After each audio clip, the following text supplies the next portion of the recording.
Good morning, and thank you for having me at the World Knowledge Forum, and thank you, Professor Hong, for your moderating this panel.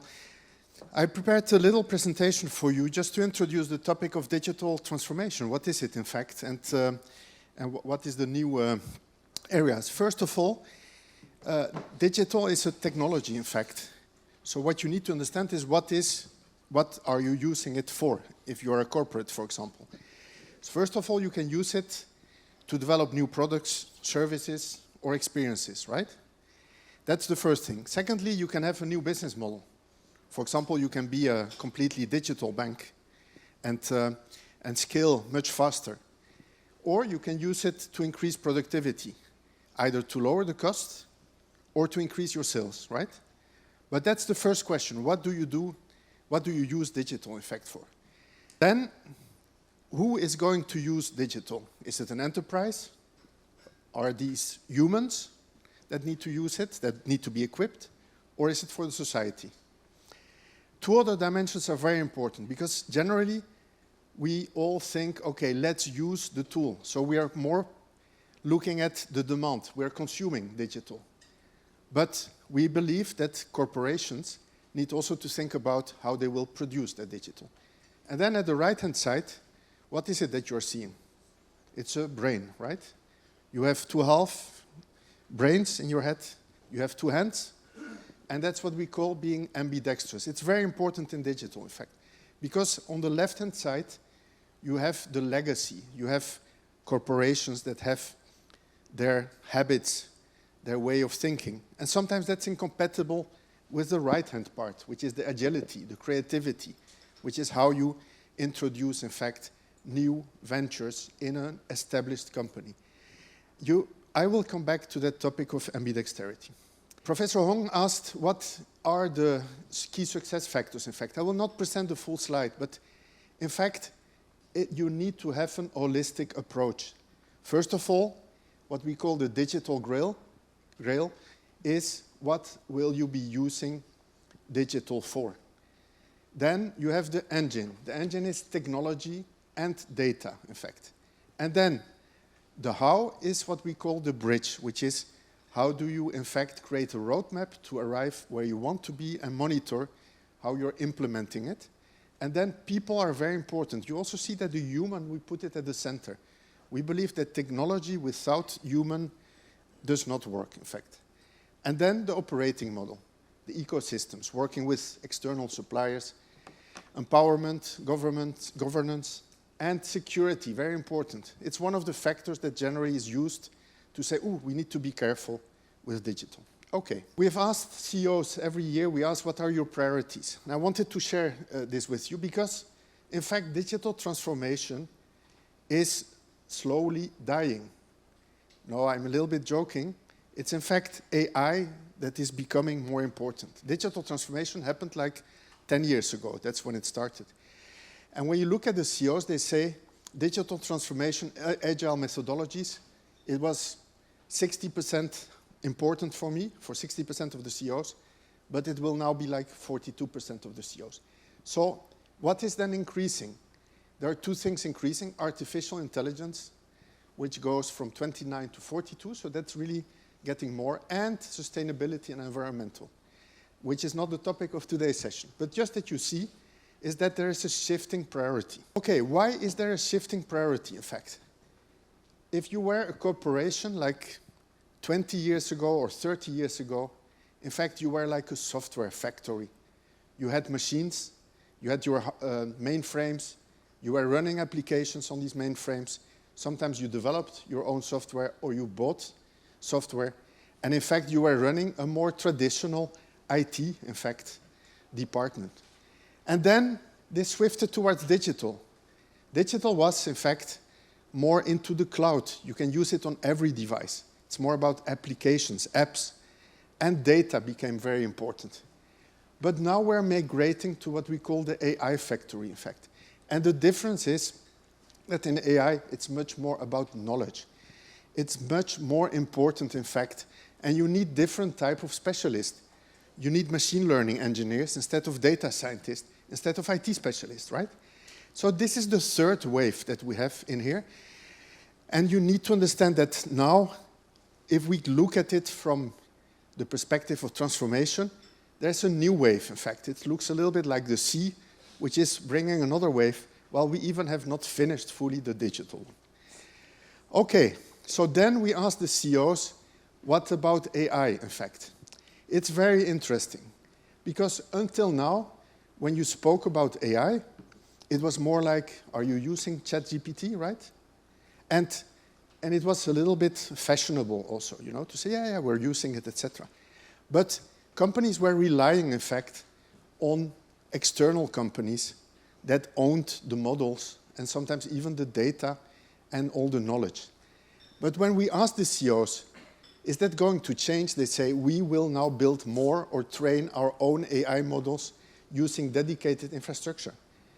So it's very important that they say, in fact, we cannot just rely on external suppliers.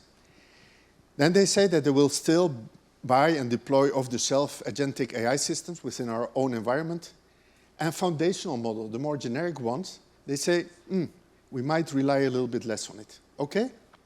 So what does it mean, in fact? And that's my last slide. In fact, what it means is that when you do your digital or your AI transformation, you need to decide what are you going to buy and what are you going to keep in your company. It's very important, especially with AI, because AI is knowledge, in fact. And you can give away part of the knowledge, which is your IP, your intellectual property, if you're not careful. And your competitiveness can depend. So, if there are things that are extremely strategic for your company, and it's very difficult to find an external supplier that can do that, then you will need to build your own AI factory. If you can buy it easily and it's not strategic, then you can buy it. For example, in the past, there are no companies that are building their own Excel, right? Their own Microsoft Word, or etc., because it's not strategic. But they will buy, for example, they will build, for example, their own agentic AI. Just a quick introduction that you understand how it's now evolving, and thank you very much. I want to talk about cooperation and venture capital relating to the new transformation era that we are having from now and on. And I want to start to tell you how we built our ecosystem, in few words, in Israel, which is important. So in the year 85, the policy of the government of Israel was that we need to develop innovation in full power, because this is the most advantage that Israel has. So in order to do it, they created a position that's called the chief scientist. The chief scientist was a unit in the Ministry of Industry that gave matching funds to anyone any company or any individual who wanted to develop its own ideas, its own innovation.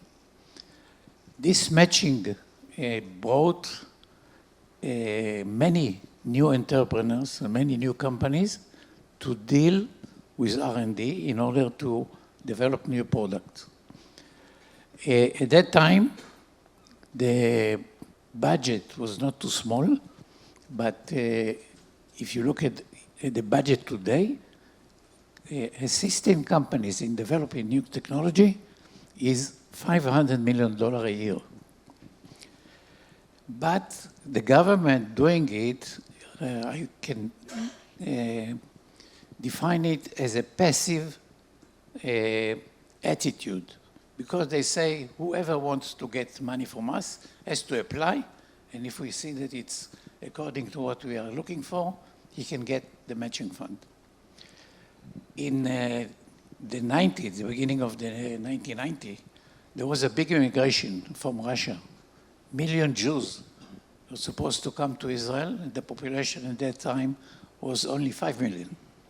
So it was a very big challenge for Israel for housing of these newcomers, of course, and also to give jobs. So what we do in the government, in the frame of the chief scientist, we started to build incubators in order to accept all these engineers and scientists that came from Russia to have not only job, but also to use their expertise, especially engineering and scientists, in order to create new companies. This was not a passive active, but active. We took an active position as government, ran out of the office, and tried to convince people to build these incubators. We did 24 incubators in 1.5 years. After that, we saw that the government help is not enough. We need also kind of expertise help, because government only gave money. So the idea that we need what was called then venture capital, I think today is the same name. It was born in the US in the 60s. And we understood that venture capital can help to solve the problem of the companies in Israel, which lacking at the time the expertise of marketing and management companies. So they know how to make development, R&D, but they fail as companies. Venture capital can help in order to do these two difficulties and overcome it. So again, but there was no venture capital in Israel. So what we did, we became again active. I myself went to the US to convince some big companies to come to Israel and have a fund together with us. The first one I met in Boston was a big company called Advent, which was a private equity, a big fund. And I tried to convince them that in Israel they can find good opportunities. After they were convinced that Israel is a good place for them, I offered them to have a fund together with the government. So they say to me, no, we don't do funds with government. We don't work directly with government. I said, okay, we are ready to help you. So let's find some private party and you'll do the cooperation with them. They say, no, we are not doing it with private party because we don't know the market. We don't know the people. So I asked him, okay, what do you want? They say, we want you and the private party. So we want 3 of us to have a new fund. I'm telling this story not only to show that, especially for government, who understand how government operates, to understand that to be active is very important, not to be only passive, but also how you make the right cooperation in order to succeed. The fact that we succeeded to do 10 funds in this way, American partner, Israeli private company, and the government together, we built funds at that time at the size of $20 million each, and they were very successful. The funds were very successful, and the cooperation is something that you can learn of, how you make successful cooperation, and how is much important to be, if you are a government, to be active and not only wait that someone will solve your problem. So just to show what are the results, what we did back in the 90s, how it is looking today, you can see that there are about 9,000 startup companies. Most in last years, every year, this is more or less the number, steady number of 9,000. Of course, some of them stop to be startups, some of them coming to be startup. In 2025, we raised about, until now, $9 billion for these startups. And we have about 61 unicorn. You know, unicorn are companies which are valued at more than $1 billion. in the year 2021, we had more than 100 unicorn. We have also many multinational in Israel, as you can see, more than 500. Most of them came by acquiring a small Israeli company, and they stay and use these people or employ the same people and expand their operation. And we have about 3,000 different kinds of investors, including many venture funds, about 100 Israeli venture funds, and there are 300 international venture funds. The first half of 2025, we had exits. I mean, companies were sold for $8 billion, 62 exits, which means the exits were small, you know, $100 million, 200. Or in other words, the fact that we are a startup nation means that most of the companies are exits through M&A, not through IPOs. But we had also some big exits. One of our companies, Wiz, was sold to Google for $32 billion this year, and another for 2.6. So the overall was close to $50 billion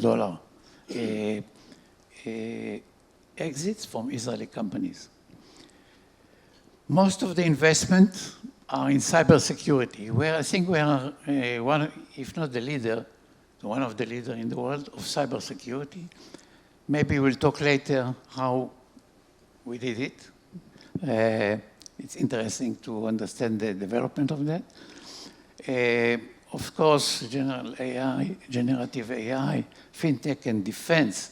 In the last 2 years, the defense industry is flourished now, unfortunately, I must say, because we have a war in Israel. So, and it's not only the war in Israel, it's some other places war, and the fear, especially in Europe, in other places, of countries that they need to have more emulation, more weapons. So this makes good for this industry, and we are, now the government is pushing more to do what they call deep tech. In other words, to make some more development in areas which are not, some of them are not so popular, and some of them are future areas, like quantum computing, and mainly focus on healthcare and energy.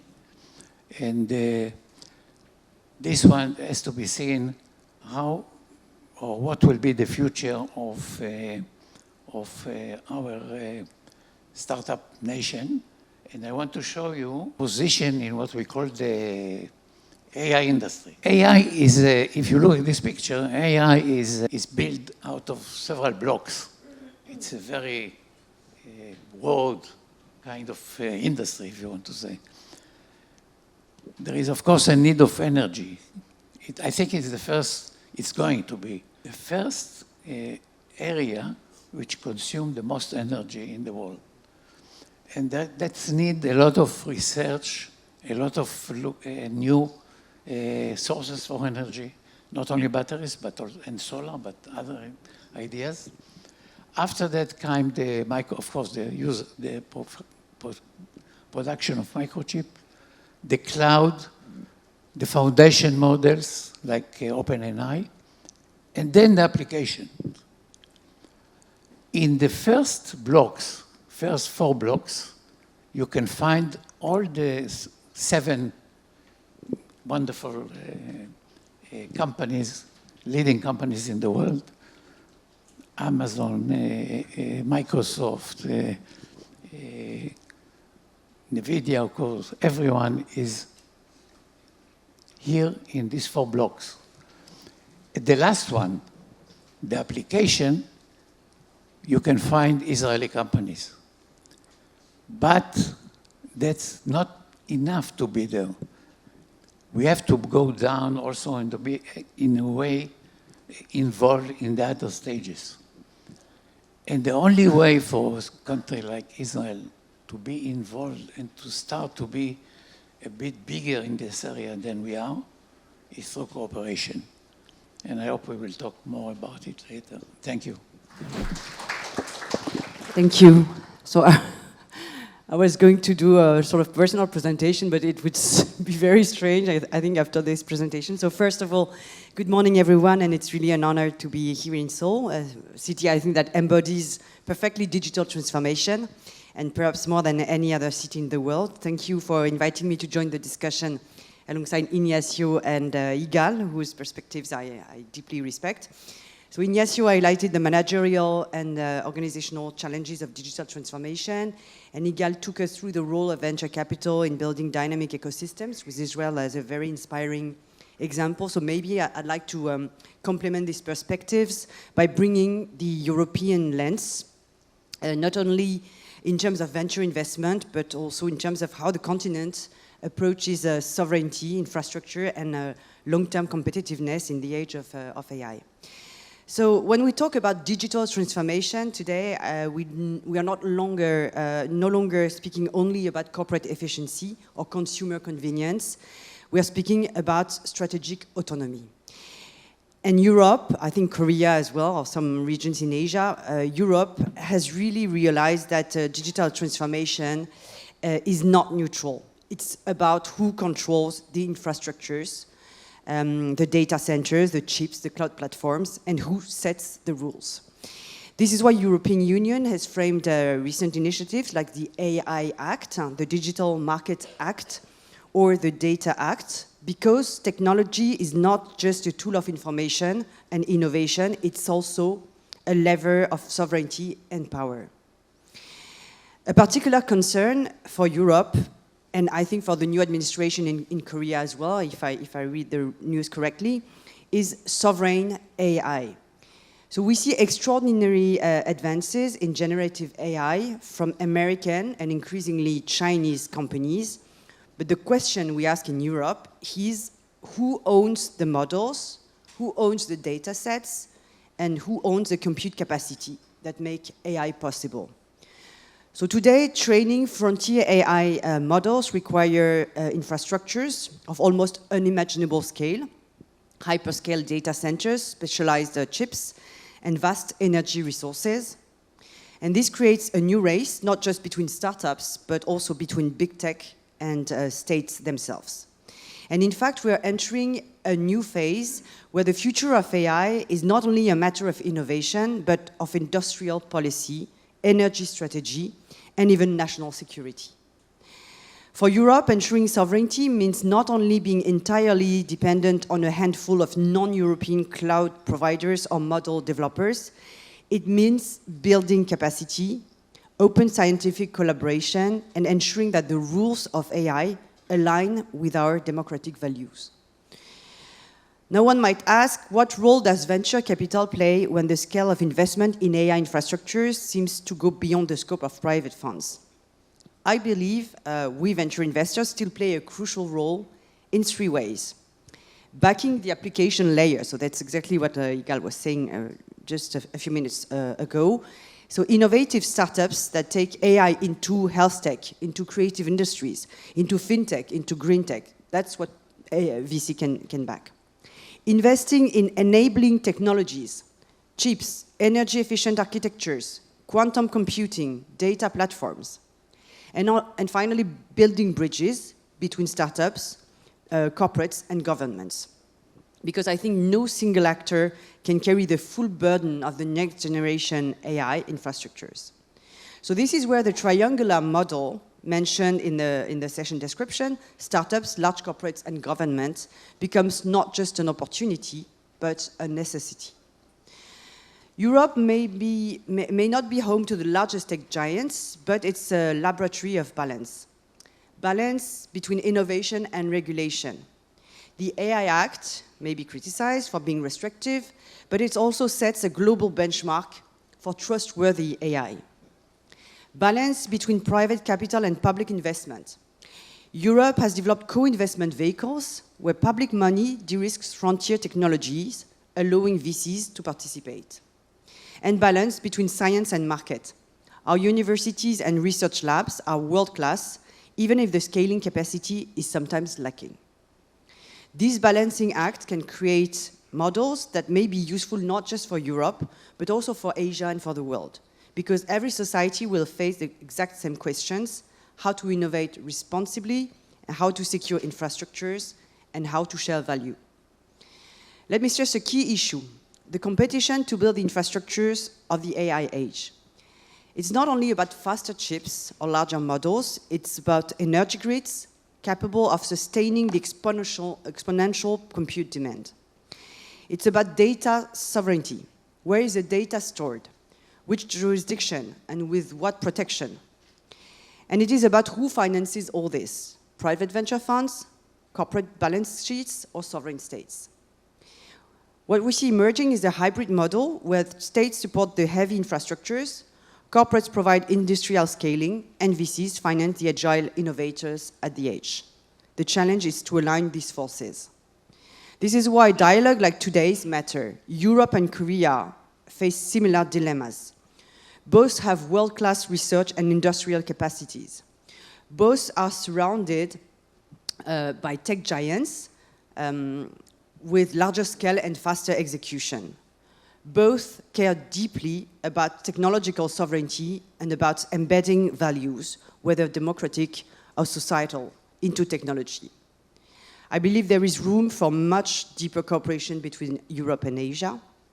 Joint ventures in semiconductors and green computing, for example, co-investments in AI startups with global ambitions, and shared standards around data ethics, transparency, and sustainability. And this is exactly the purpose of the venture company I created, Corellia Capital, that is trying to build bridges between the French and the Korean ecosystem, or between the European and Asian ecosystem, and especially when it comes to AI, trying to back visionary entrepreneurs who are, dealing with the questions I just mentioned, and which are, I think, very critical for the future. We may discuss it a bit later. Thank you.